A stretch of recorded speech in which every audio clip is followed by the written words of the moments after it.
O assassino que salvava vidas. Eu já vi muita coisa na minha carreira. Gente morta em becos escuros, corpos jogados em rios, famílias destruídas por crimes que ninguém deveria cometer. Mas nada, absolutamente nada, se compara ao caso que eu vou contar agora. Porque, diferente de todos os outros assassinos que persegui, esse aqui não matava inocentes. Ele matava criminosos. E o pior de tudo é que, em alguns casos, eu mesmo tinha ajudado essas pessoas a saírem da cadeia. Meu nome é Rafael Monteiro. Durante 15 anos eu fui investigador da divisão de homicídios. Eu acreditava na justiça, ou pelo menos acreditava que ela funcionava, até o dia em que encontrei o primeiro corpo. Era uma terça-feira fria quando o telefone tocou na minha mesa. Monteiro. Do outro lado da linha estava a central. Temos um homicídio no distrito industrial. Patrulha já está no local. Parece execução. Execuções não eram novidade. O distrito industrial era praticamente um cemitério urbano. Fábricas abandonadas, ruas vazias, galpões usados para tráfico ou descarte de coisas que ninguém queria encontrar. Peguei meu casaco. Tô indo. Quando cheguei, a viatura já bloqueava a entrada do galpão. Luzes vermelhas e azuis pintavam as paredes enferrujadas. Um policial jovem me viu chegar. Investigador Monteiro? Sou eu. Ele levantou a fita de isolamento. O corpo tá lá dentro. O cheiro me atingiu antes mesmo de entrar. Ferro, sangue, poeira velha. O tipo de cheiro que você nunca esquece depois de trabalhar tempo suficiente nessa profissão. No centro do galpão estava o corpo. Homem, 40 e poucos anos.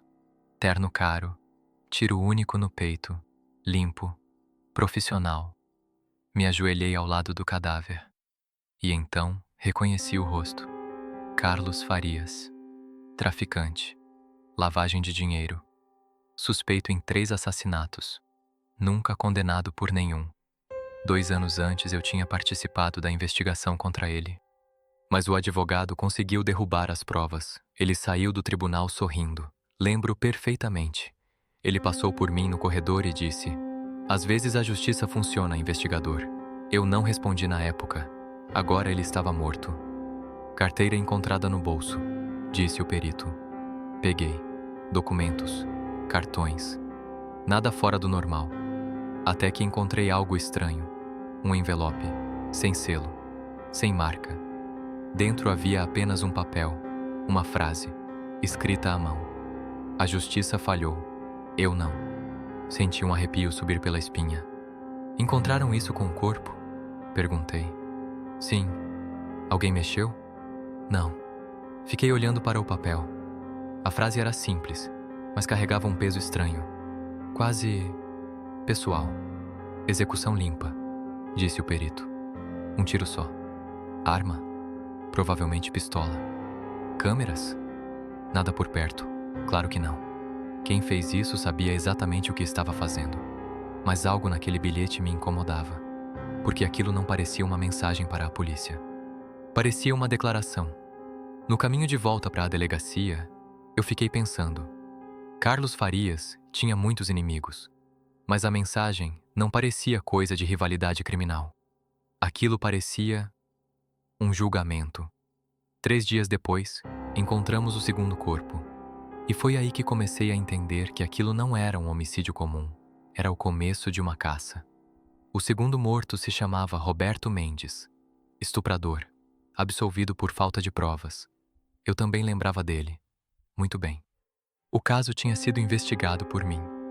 A vítima era uma garota de 16 anos. Mas o advogado destruiu o testemunho dela no tribunal. Ele saiu livre. Eu ainda lembro do pai da menina chorando no corredor. Roberto Mendes foi encontrado em um estacionamento abandonado. Mesmo padrão. Um tiro. Execução limpa. Sem luta. Sem testemunhas. E no bolso, o mesmo envelope. Dessa vez, a mensagem era diferente. "Você sabia o que ele fez?" Meu estômago virou. Porque aquilo não era apenas uma declaração. Era uma acusação. Voltei para a delegacia com uma sensação estranha. Peguei os 2 arquivos. Carlos Farias, Roberto Mendes. Criminosos, absolvidos, nunca punidos, agora mortos. Foi quando uma ideia começou a se formar na minha cabeça. Uma ideia que eu não queria admitir, mas que fazia sentido demais. Alguém estava matando pessoas que escaparam da justiça. E esse alguém sabia exatamente quem eram. 3 dias depois, o terceiro corpo apareceu. E dessa vez, eu conhecia a vítima melhor do que gostaria, porque tinha sido eu quem assinou o relatório que permitiu que ele fosse solto.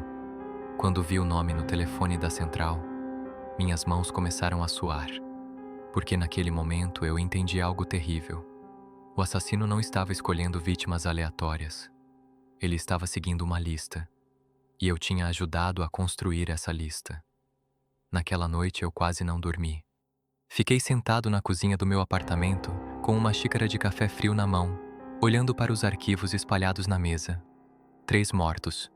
Carlos Farias, Roberto Mendes, Eduardo Silveira.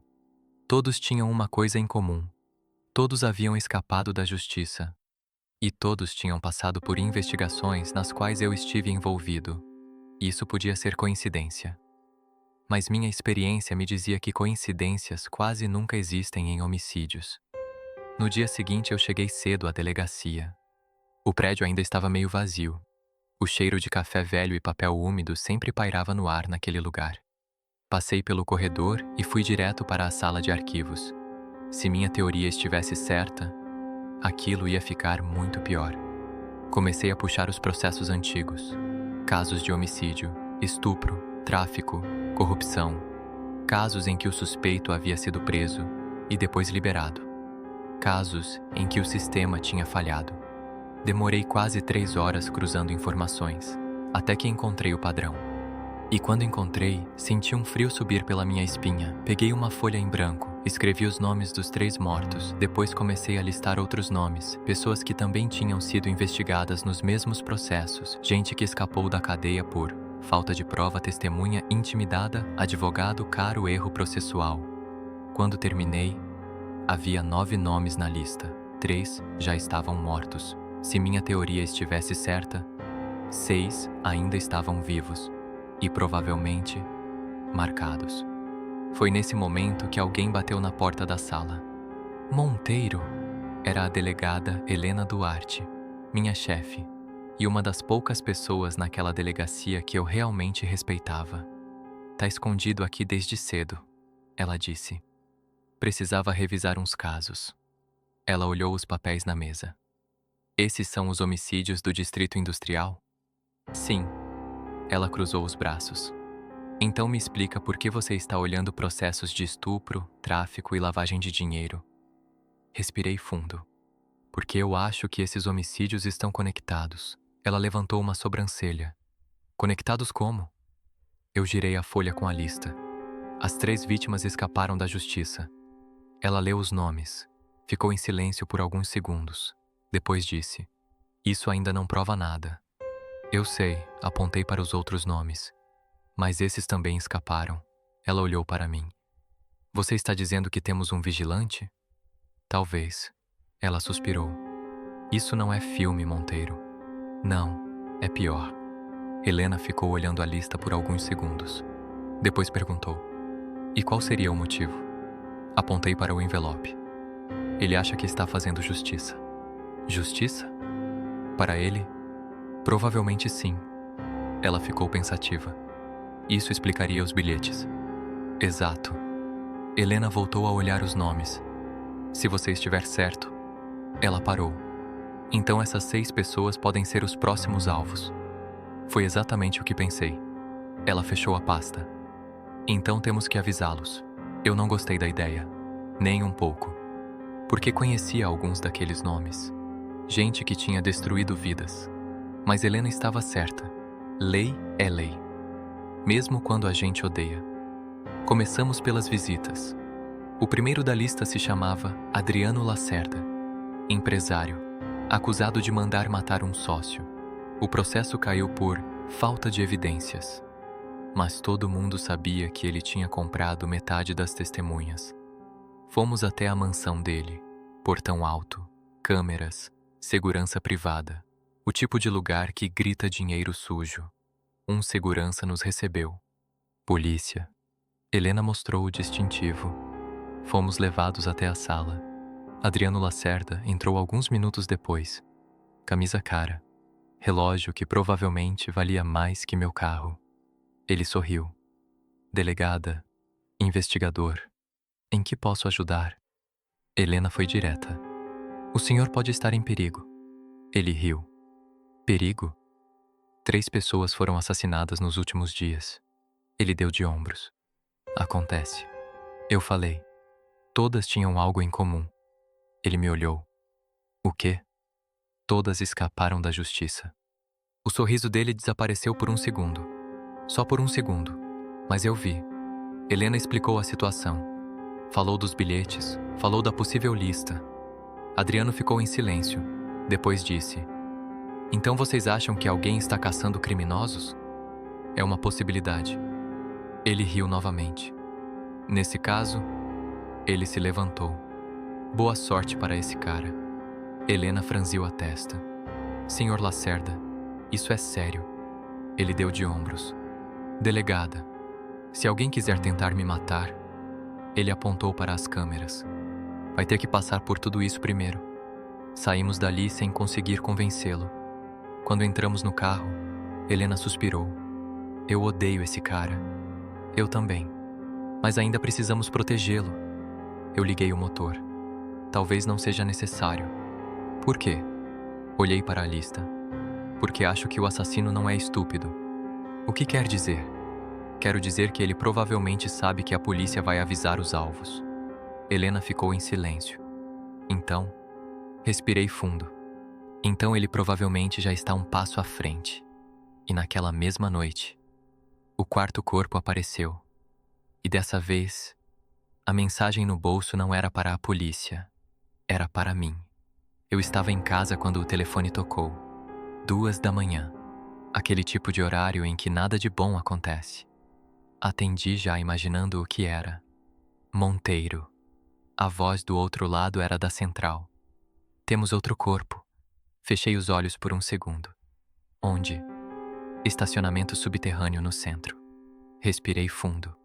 Já estou indo. No fundo, eu já sabia. Sabia que aquilo ia acontecer. E sabia que provavelmente era mais um nome da lista.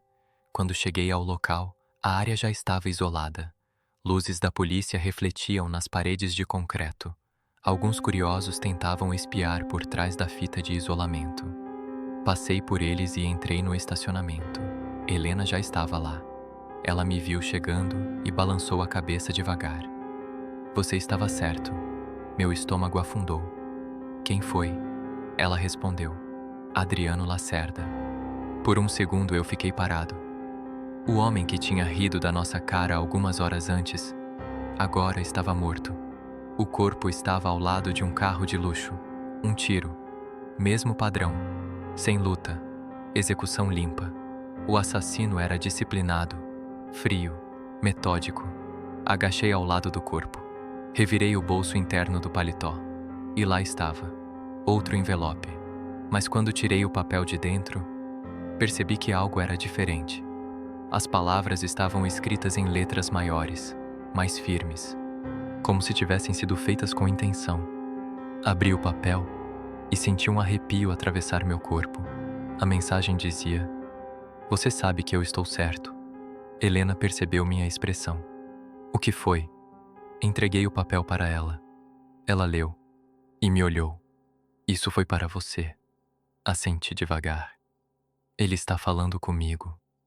Voltamos para a delegacia antes do amanhecer. O clima no prédio estava pesado. 4 assassinatos em menos de 2 semanas. A imprensa já estava começando a falar de serial killer. Mas aquilo não era um serial killer comum. Serial killers matam por obsessão, por prazer, por compulsão. Esse aqui, escolhi as vítimas, como um juiz. Espalhei as fotos dos 4 mortos na mesa. Helena encostou na parede. Então ele sabe quem você é. Parece que sim. E provavelmente está acompanhando a investigação. Também acho. Ela cruzou os braços. Isso significa que ele pode estar perto. Olhei para o papel novamente. Você sabe que eu estou certo. A frase não saía da minha cabeça. Porque, no fundo, uma parte de mim entendia o que ele queria dizer. Carlos Farias destruiu famílias com drogas. Roberto Mendes arruinou a vida de uma garota. Adriano Lacerda provavelmente mandou matar gente. E todos eles saíram livres. Livre graças a advogados caros. Livre graças a erros técnicos. Livre graças a um sistema falho. Eu sabia disso. Todo policial sabe. Helena puxou uma cadeira. Monteiro. O quê? Você está pensando a mesma coisa que eu? Depende. Que esse cara pode ter um ponto. Olhei para ela. A lei não funciona assim. Ela suspirou. Eu sei. Se começarmos a justificar isso... Eu sei. Ela repetiu. Ficamos em silêncio por alguns segundos. Então ela disse. Ainda temos 5 nomes na lista. Corrigi. 4. Ela franziu a testa. Por quê? Apontei para Adriano. Ele já foi. Peguei o marcador e risquei o nome dele. Agora restavam 4. E pela primeira vez, um pensamento realmente perturbador passou pela minha cabeça. Se o assassino estava falando comigo, talvez ele também estivesse me observando. E foi quando algo estranho aconteceu. O telefone da minha mesa tocou. Olhei para Helena. Número desconhecido. Ela fez um gesto. Atende. Respirei fundo e atendi. Monteiro. Silêncio.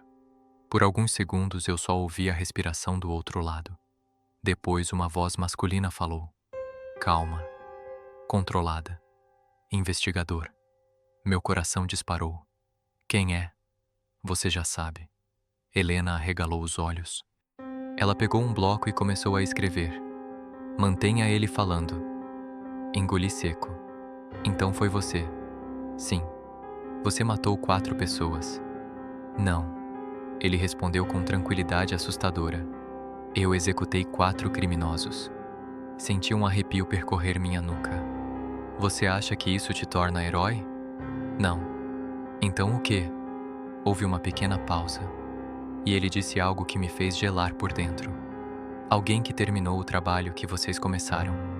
Helena escreveu outra coisa no papel. Rastreamento. Eu continuei falando. E por que me ligar? Porque você entende. Entendo o quê? Que o sistema falhou. Mesmo assim, você não pode matar pessoas. Ele riu. Uma risada baixa, sem humor. Pessoas? Outra pausa. Monteiro. Você lembra da garota do caso Mendes? Meu coração deu um salto. Como você sabe disso? Eu sei muita coisa. Minha mão começou a suar. Quem é você? Silêncio novamente. Então ele disse. Alguém que você ajudou. A linha ficou muda. A ligação caiu. E naquele momento, eu percebi algo que fez meu sangue gelar. O assassino não era apenas alguém que acompanhava os casos. Ele conhecia detalhes que só alguém envolvido nas investigações saberia. Ou seja, ele podia ser um policial, um promotor, um ex-investigador ou alguém que esteve dentro do sistema. E se isso fosse verdade, então ele também sabia exatamente como evitar a polícia. Helena desligou o rastreamento. Número descartável. Claro. Ela passou a mão no rosto. Isso ficou muito pior. Eu sei. Ela olhou para a lista restante. 4 nomes. Precisamos encontrar esse cara antes que mais alguém morra. Olhei novamente para a mensagem. Você sabe que eu estou certo. E naquele momento, eu percebi algo que não queria admitir. Talvez ele estivesse falando comigo, porque sabia que eu era o único que poderia entendê-lo. E o pior de tudo era que uma pequena parte de mim estava começando a perguntar: e se ele realmente estiver certo? Depois da ligação, o silêncio na sala parecia pesado. Helena ainda segurava o telefone da central de rastreamento. Número descartável, ela repetiu. Comprado há poucas horas. Assenti. O assassino sabia exatamente como não deixar rastros. Mas havia algo mais importante. Algo que ele tinha dito. Alguém que você ajudou. Essa frase não saía da minha cabeça. Helena me observava. Monteiro. O quê? Você ficou branco quando ele falou aquilo. Porque ele sabe demais. Mais do que deveria. Muito mais. Ela puxou uma cadeira e sentou. Então vamos voltar um pouco. Voltar? Para os seus casos. Olhei para ela. Se ele disse que você ajudou ele, então talvez vocês tenham se encontrado antes. Ela tinha razão. E isso era assustador. Passei a manhã inteira revisando casos antigos, arquivos empilhados, depoimentos, fotos, relatórios. Cada página era uma lembrança amarga, porque em muitos daqueles casos eu sabia que o culpado tinha escapado. Mas a lei exige provas, e às vezes as provas simplesmente desaparecem. Por volta do meio-dia eu encontrei algo. Um nome. Lucas Andrade.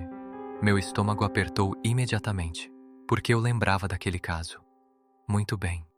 Helena percebeu minha expressão. O que foi? Girei o arquivo na direção dela. Esse cara. Ela leu o nome. Quem é? Respirei fundo. Irmão da garota do caso Roberto Mendes. Helena ficou em silêncio. A garota que foi estuprada. Exato. Ela abriu o arquivo. O que aconteceu com ele? Ele tentou matar o Mendes. Tentou? Sim. Fechei os olhos por um segundo, lembrando da noite. Foi logo depois do julgamento. O tribunal tinha liberado Mendes por falta de provas. A família da vítima saiu destruída. E naquela mesma semana, Lucas Andrade foi até a casa do criminoso, com uma faca. Ele tentou matar Mendes na garagem, mas a polícia chegou antes. Eu fui o investigador do caso. Helena levantou os olhos do arquivo. Então ele foi preso. Foi. Tentativa de homicídio. Sim. Ela virou mais algumas páginas. Mas aqui diz que ele foi liberado poucos meses depois. Eu recomendei liberdade condicional. Ela me encarou. Por quê? Porque ele não era um criminoso. Minha voz saiu mais baixa. Era só um irmão desesperado. Lembro daquele interrogatório como se fosse ontem. Lucas estava sentado na sala. Mãos algemadas, olhos vermelhos. Mas não parecia um assassino. Parecia um homem quebrado. Ele me disse uma coisa que nunca esqueci. Se a justiça não fizer nada, alguém precisa fazer. Na época eu pensei que era só raiva, desespero. Agora, não parecia mais tão simples. Helena fechou o arquivo lentamente. Monteiro. O quê? Você acha que é ele? Respirei fundo. Acho que é uma possibilidade. Ela pensou por alguns segundos. Isso explicaria muita coisa. Como o quê? Como ele conhece os casos, como ele sabe detalhes e como ele escolhe as vítimas. Assenti. Todas relacionadas ao caso da irmã dele. Helena abriu novamente a lista. Carlos Farias. Advogado que ajudou a derrubar provas. Roberto Mendes. O estuprador. Adriano Lacerda. Empresário que pagou testemunhas falsas naquele processo. Ela olhou para mim. Então tudo começou com aquele julgamento. Parece que sim. Mas havia um problema. Um grande problema. Helena. O quê? Se for o Lucas, então? Ainda faltam 4 nomes. Ela olhou para a lista, e naquele momento percebemos algo que fez o ar da sala parecer mais frio. Todos os nomes restantes tinham alguma ligação com aquele caso. Juiz, advogado, testemunha e um policial. Helena franziu a testa. Espera. O quê? Esse policial... Ela apontou o nome. Sérgio Valente. Ele foi o primeiro a responder à ocorrência na casa da vítima. Assenti. E testemunhou que não havia sinais de violência. Helena fechou os olhos. Mas depois descobrimos que ele recebeu dinheiro. Exato. Só que nunca conseguimos provar. Exato. Ela respirou fundo. Então Lucas acredita que essas pessoas destruíram o caso da irmã dele. Sim. E agora ele está eliminando cada uma delas. Nesse momento meu telefone vibrou. Uma nova mensagem. Número desconhecido. Helena olhou imediatamente. Pode ser ele. Abri. A mensagem tinha apenas uma frase. Ainda faltam 4. Senti um frio atravessar meu corpo. Helena perguntou. O que ele disse? Mostrei o celular. Ela suspirou. Ele está brincando com a gente. Não. Balancei a cabeça devagar. Ele está nos avisando. Avisando? De que ainda não terminou. E naquele momento eu percebi algo terrível. Lucas Andrade não estava apenas matando pessoas. Ele estava executando um plano. Um plano que provavelmente vinha sendo preparado há anos. Helena olhou novamente para a lista. Então, precisamos encontrar ele, antes que ele encontre os outros. Exato. Peguei minha jaqueta. Vamos começar pelo endereço antigo dele. E se ele não estiver lá? Abri a porta da sala. Então precisamos descobrir onde um homem que perdeu tudo iria se esconder. Enquanto caminhávamos pelo corredor da delegacia, uma pergunta começou a ecoar na minha mente. Se Lucas Andrade era realmente o assassino, então por que ele estava falando comigo? Por que me avisar? Por que me envolver? A resposta veio alguns segundos depois, como um pensamento frio. Talvez porque ele queria que eu visse tudo até o final. E se isso fosse verdade, então algo muito pior ainda estava por acontecer. O endereço de Lucas Andrade ficava na zona norte da cidade. Um bairro antigo. Casas pequenas, ruas estreitas e postes de luz que pareciam sempre meio fracos, como se a noite tivesse mais força ali. Eu e Helena chegamos pouco antes das 9 da noite. O lugar estava silencioso. Silêncio demais. A casa ficava no final da rua. Portão enferrujado. Janelas fechadas. A pintura descascada. Parecia abandonada há anos. Helena desligou o motor do carro. Esse é o endereço registrado. Ele não mora aqui faz tempo, eu disse. Como você sabe? Olhei para as janelas escuras. Porque alguém que está executando pessoas não voltaria para casa. Ela suspirou. Mesmo assim, precisamos verificar. Pulamos o portão. O quintal estava cheio de mato alto. A porta da frente estava trancada, mas uma janela lateral estava quebrada. Entrei primeiro. O interior da casa cheirava a poeira e madeira velha. Nenhum móvel, nenhum sinal de vida recente. Mas algo me chamou a atenção. Na parede da sala havia marcas, como se algo tivesse sido arrancado dali. Quadros, talvez, ou fotografias. Helena caminhava devagar pelo corredor. Monteiro, o que foi? Vem aqui. Entrei no quarto, e quando vi a parede, senti um peso no peito. A parede inteira estava coberta de papéis, recortes de jornal, fotos, relatórios, nomes, datas. Era um mapa de vingança. Carlos Farias, Roberto Mendes, Adriano Lacerda, todos riscados com um X vermelho. Meu olhar desceu pela parede. Outros nomes ainda estavam circulados, os 4 que restavam da lista. Mas havia algo ainda mais perturbador.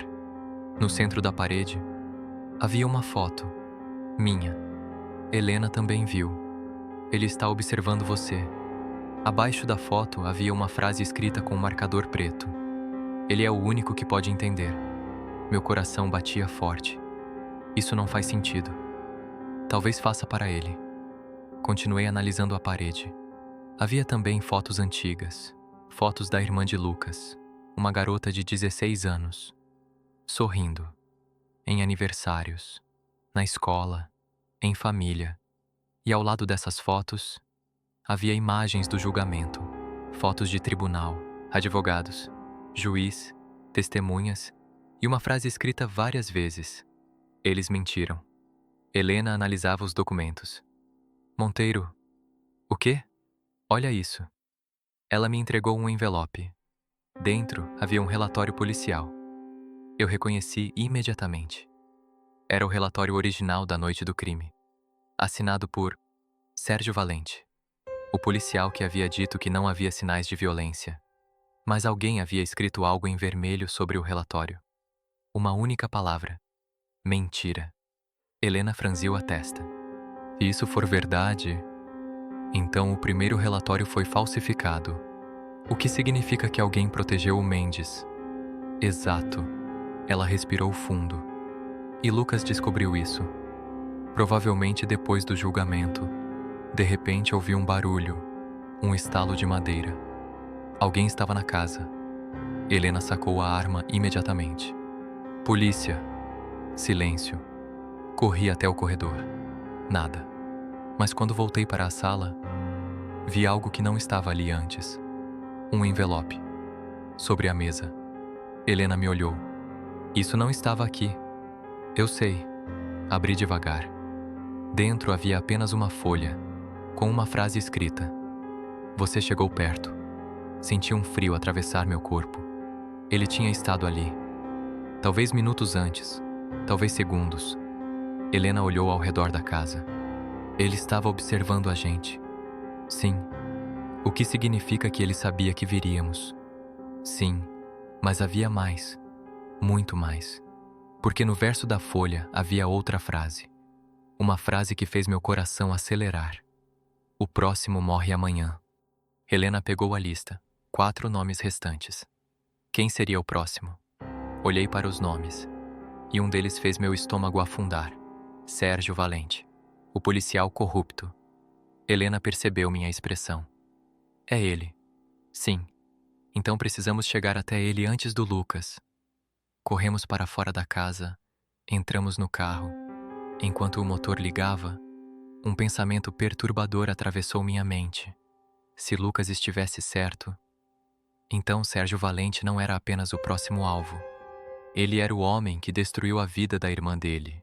E quando um homem perde tudo, a vingança deixa de ser apenas um plano. Ela vira uma obsessão. Dirigimos pela cidade quase sem falar. O relógio do painel marcava 22h47.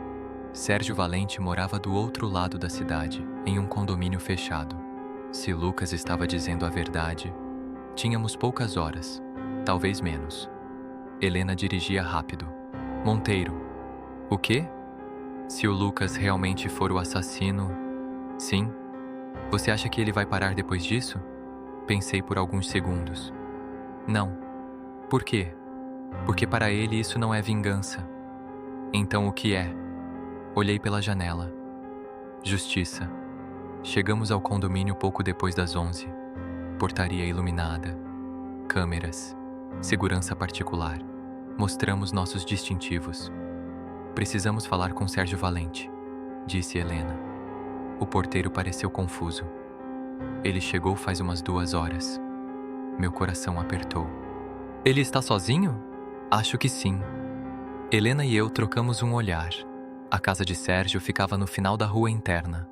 Luzes acesas, televisão ligada. Estacionamos na frente.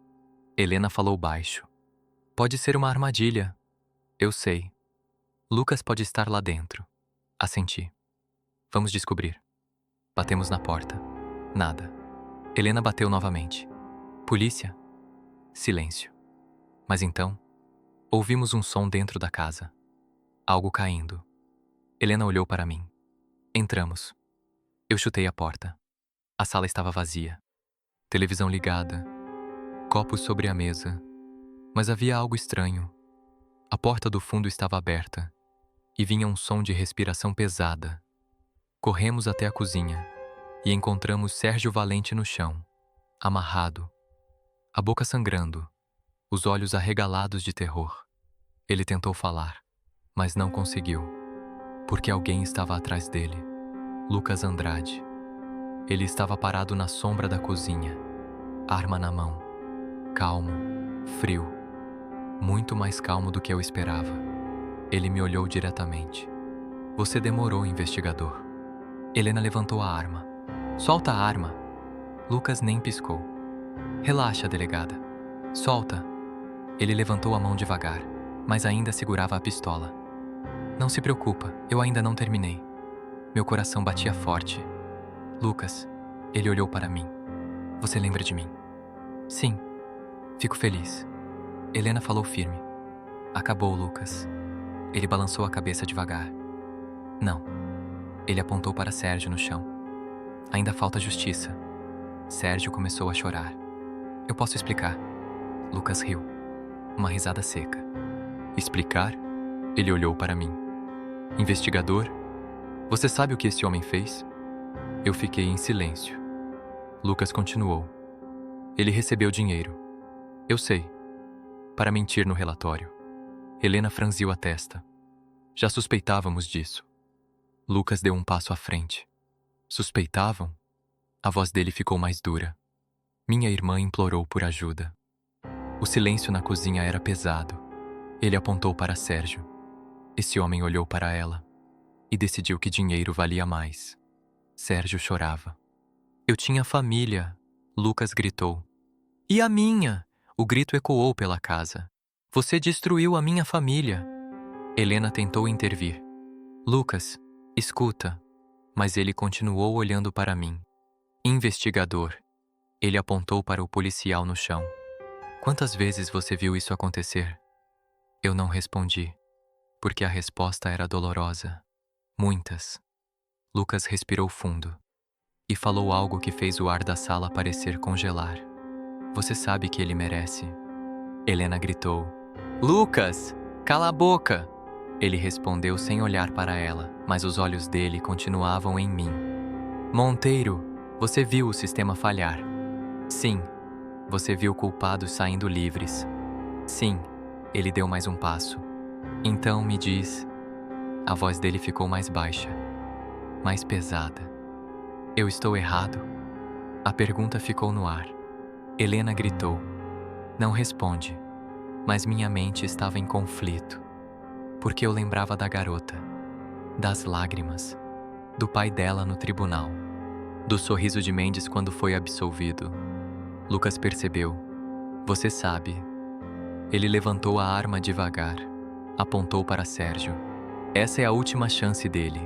Helena estava pronta para atirar, mas Lucas falou algo antes. Se você atirar em mim...